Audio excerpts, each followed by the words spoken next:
kitchen, Maureen, on a hot day. What are you doing today? Well, today we are going to be making pickles. So I have this small amount of pickling cukes that I pulled from the garden, and I'm gonna pickle them. Now, if you've never pickled before, I wanna take you through the steps of how I do open kettle canning. And it's really great with when you are going to be doing pickles, because the pickles will stay nice and crisp and great flavor, and it's super easy. So when you only have a little small batch, you can do a set of pickles. And with this open kettle canning, you can do things like your beets, like carrots. So the cucumbers that I'm using are SMR 58s, and these puppies get big and fat. And so when you think about trying to stuff these into a jar, they're not going to do so well, because you could only get a couple in. You know, if I would have picked them more at this size, then I could pickle them whole. But I'm going to make them rounds, because my family, we love pickles, and we love pickles on our hamburgers. So I'm going to be slicing them up.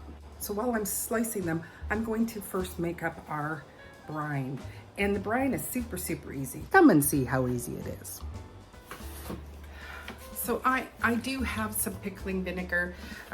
In the past, I've just used regular vinegar as well. I don't know if it has to be a specific acid in it, but anyway, you know, vinegar is pretty cheap. And we basically do our recipe equal amounts of vinegar to equal amounts of water. So I have 4 cups of vinegar, 4 cups of water. You want to use a pickling salt. You definitely want to stay away from any iodized salt. So, of course, pickling salt, great. And with this, I'm going to be putting in probably 2 tablespoons to start, and then I'm going to taste it and see how it is, to see, is it salty enough? Is it, you know, is there a nice balance? Or I think Marissa said that I was only supposed to put in 1 teaspoon. She usually makes the brine, but she's at work, so I'm on my own. Yeah, she said 1 cup of each and use 1 teaspoon. So I've got 4 cups of each, so 4 teaspoons.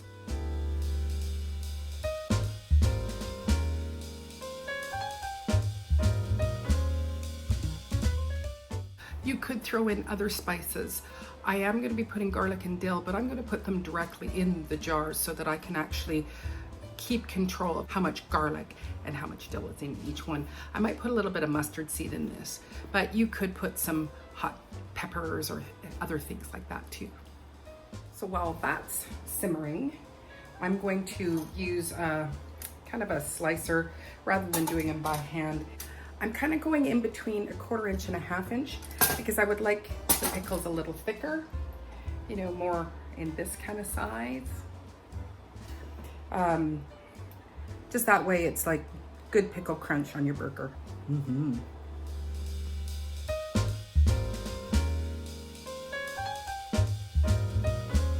We've got our cucumbers ready. We've got our dill. When I buy dill, I actually buy it and then I just keep it in the freezer. It was a little tip my mom told me, and so then you can have fresh dill all the time. So very, very good tip. Thanks, Mom.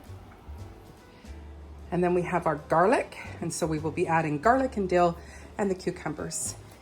And then we have our brine, good and boiling.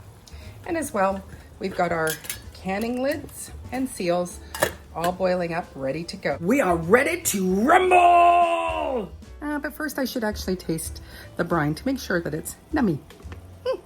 I just like to taste it in a bowl so it has a chance to cool.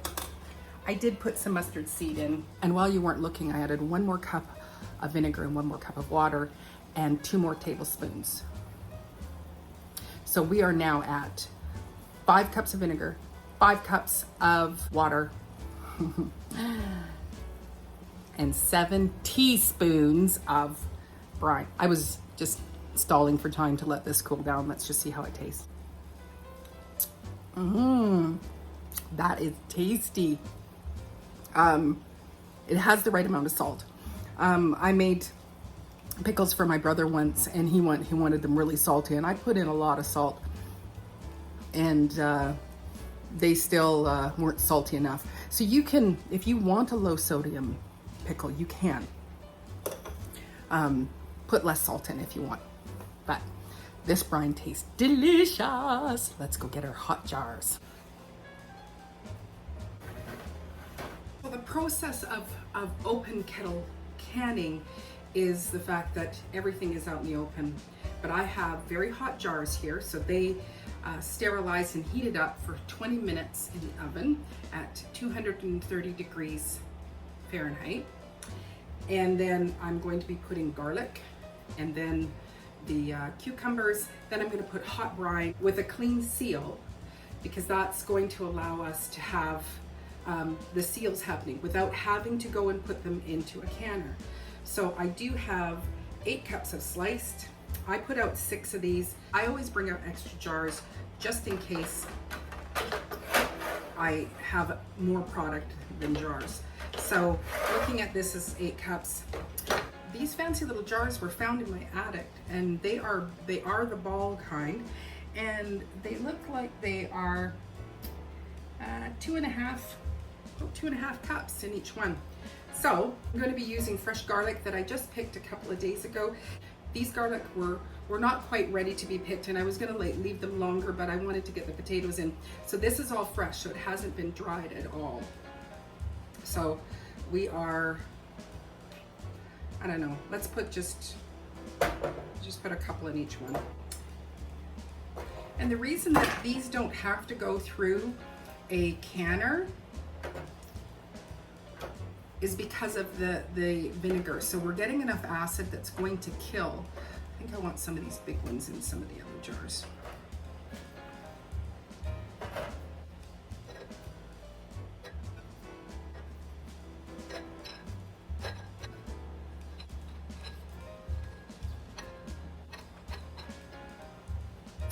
Perfect.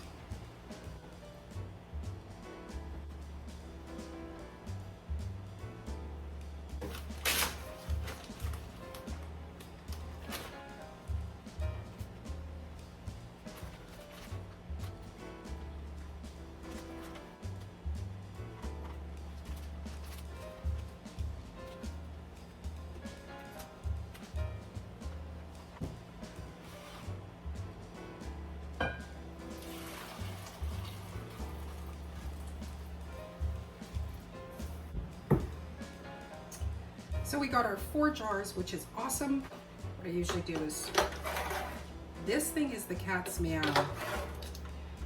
So it's a funnel that fits all styles of jars. And it has like the gauge on it. It's really a great thing. So we're actually gonna use that as we pour, just so that we don't get our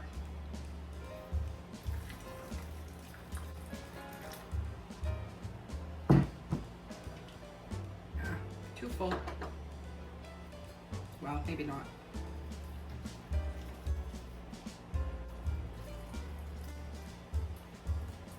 I like to just go to the bottom of the rim.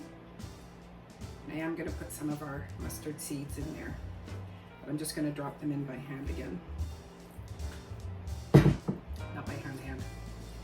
So you can, just to kind of get rid of some of the air bubbles, just using a wooden chopstick and that's going to let me see if I need to put more in. Plus I can shove down the dill a little bit farther. So I just give it a little wiggle, poke down, give it a little wiggle, and then we're just giving a push to our dill. Oh, that smells good. The dill's heating up and really smelling delicious. It's just, this is the one that I might have to take some out of. So I'm actually just going to take a piece out.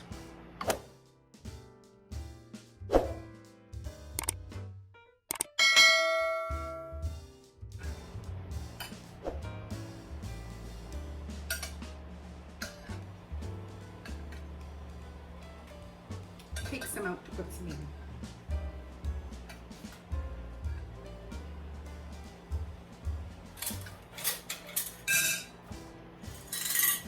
So our last step, I like to have a little bit of vinegar, and just to go over the rims of the jars to make sure that there's nothing has been left, if anything has spilled over. And then we're going to take our hot seal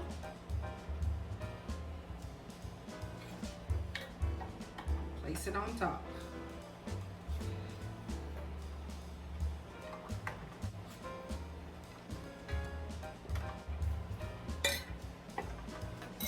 And our rings.